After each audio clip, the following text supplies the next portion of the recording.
From the moment the long northern shadows stretched across the early Middle Ages, Europe trembled at a name whispered in fear: the Vikings. These were the seafaring raiders whose dragon-prowed ships seemed to glide out of the mist, bringing with them a storm of fire, steel, and chaos. For centuries, their appearance on the horizon meant devastation.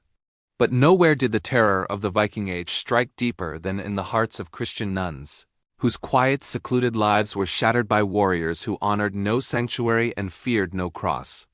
To understand why what the Vikings did to Christian nuns became one of the darkest chapters of medieval memory, we must step into a world where faith collided with fury and where peaceful convents, symbols of purity and refuge, became targets of unimaginable suffering.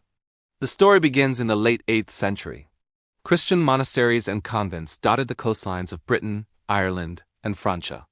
These places were built far from cities, isolated by intention. Their purpose was spiritual retreat, quiet study, and prayer. The women who lived within these stone walls were sheltered from the world, dedicated to a life of simplicity and devotion. They were unarmed, untrained for conflict, and protected only by the belief that sacred ground was respected by all. They were wrong. The first major Viking raid, at Lindisfarne Abbey in 793, sent shockwaves across Christian Europe. Chronicles described it as a punishment from heaven. If warriors would dare violate sacred ground, what hope was left for anyone? Soon after, Vikings struck islands, coastal towns, and eventually convents that had never imagined themselves in danger. To the raiders, these holy sanctuaries were defenseless storehouses filled with wealth-gold chalices, silver crosses, and food reserves, but far more valuable to them were the people.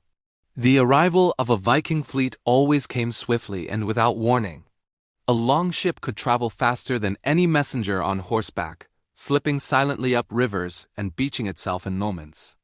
By the time watchers saw the curved prow of a ship carved like a beast, it was already too late.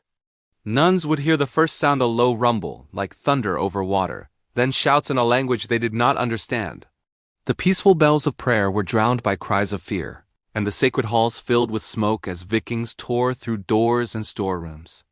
The nuns' fear came not only from the violence of the raid, but from the knowledge that Vikings did not simply kill.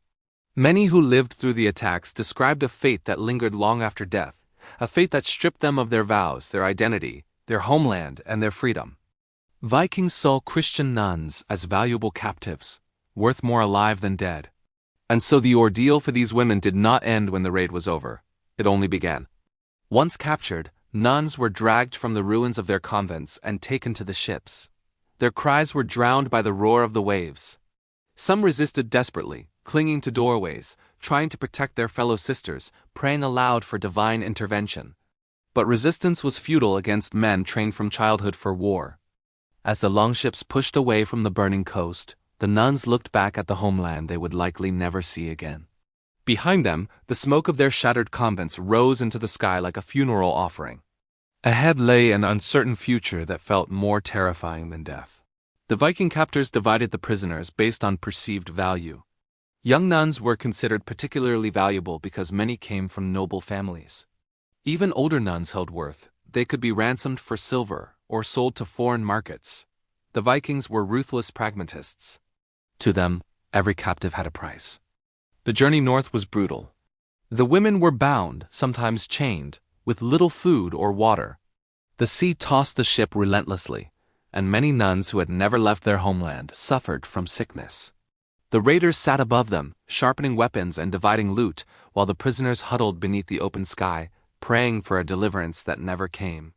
Upon reaching Scandinavia, the ordeal transformed yet again. Captives were taken to markets where they were inspected like merchandise. Traders examined their clothing, their hands, their faces, searching for signs of nobility or skill. If a nun showed knowledge of healing herbs or textiles, she fetched a higher price. If she came from a wealthy family, she could be ransomed for a small fortune. But ransom was not always guaranteed. Some families refused or were unable to afford the price. Others never received word of their daughter's fate at all. Those who were not ransomed were absorbed into Viking society.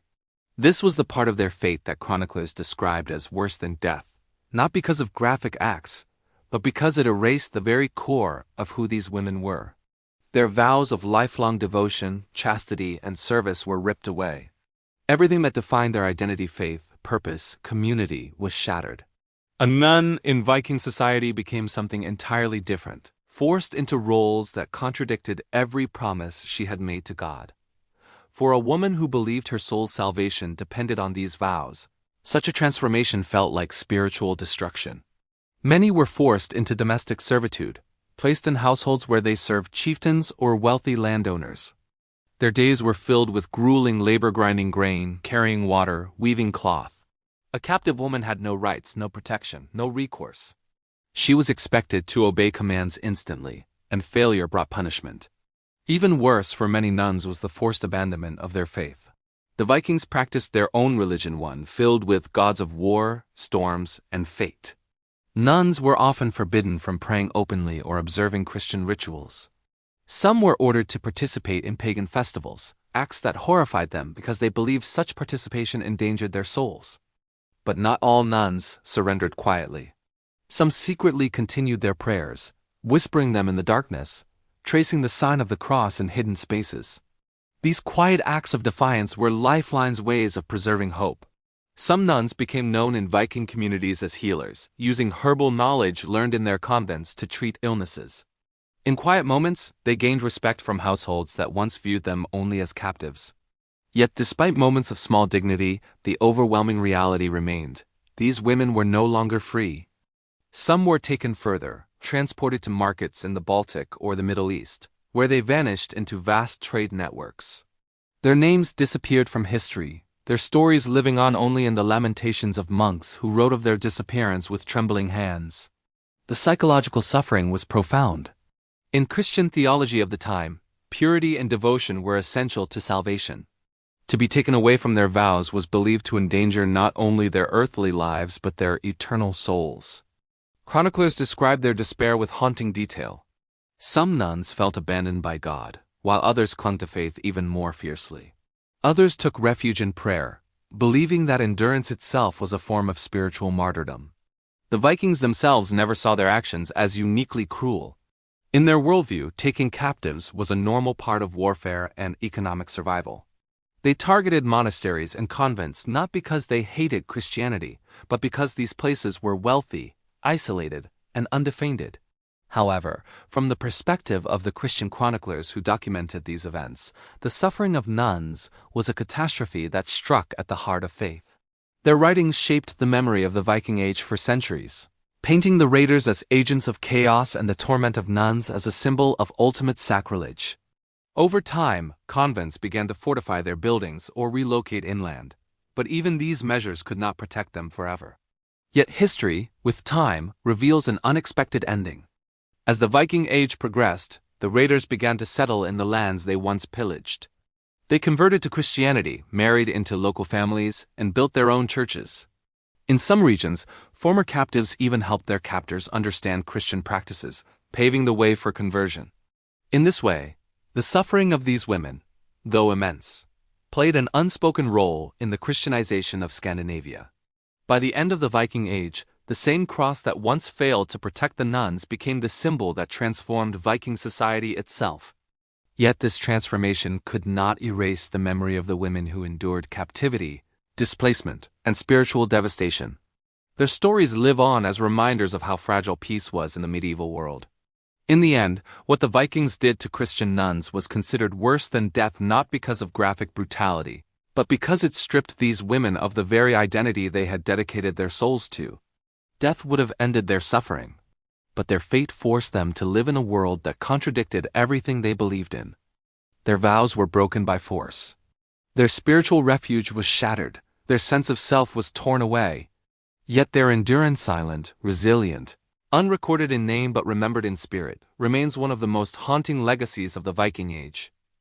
Their suffering reminds us that history's greatest tragedies are not always the ones written in blood, but the ones written in the human soul. Thank you for watching.